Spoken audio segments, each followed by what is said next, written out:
আজকের পর্বে চলছি পৃথিবীর বহু পর্যটকের পছন্দের একটি শহর ইস্তানবুলে, যেখানে রেঙে আছে ওসমানী সাম্রাজ্যের স্মৃতিমাখা পরিবেশ, যেখানে সেজে আছে রোমান জনপদের অবাক করা প্রতিবেশ। আমার মঞ্চে আবার স্বাগত জানাচ্ছি তুরস্ক সিরিজে।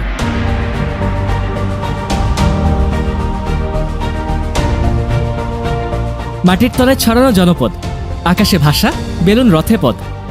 প্রাচীন নগরী আনাতোলিয়া কি শুক্লা সুন্দরী পামুকেলি, ওসমানীয়দের প্রাসাদ, সাথে বসফরাসের বাতাস। নবী রাসূলদের তৈজসপত্র বাদ যায়নি। কথা দিচ্ছি এবারে তুরস্ক সিরিজে অনেক অজানাকে জানাবো, অনেক অদেখাকেও দেখাবো। আপনাদের কাজ শুধু একটাই, আমার সাথে পুরো সিরিজের সকল পর্ব উপভোগ করবেন। আর পর্বগুলো ভালো লাগলে ভিডিওগুলোতে লাইক কমেন্ট করে এবং চ্যানেলে সাবস্ক্রাইব করে সাথে থাকবেন। তুরস্ক ভ্রমণের বিশ্বস্ত প্রতিষ্ঠান ট্রাভেল আর্কিটেক্ট। ভ্রমণের সকল সেবা পাচ্ছেন তাদের মাধ্যমে। যোগাযোগের তথ্য ডেসক্রিপশন অথবা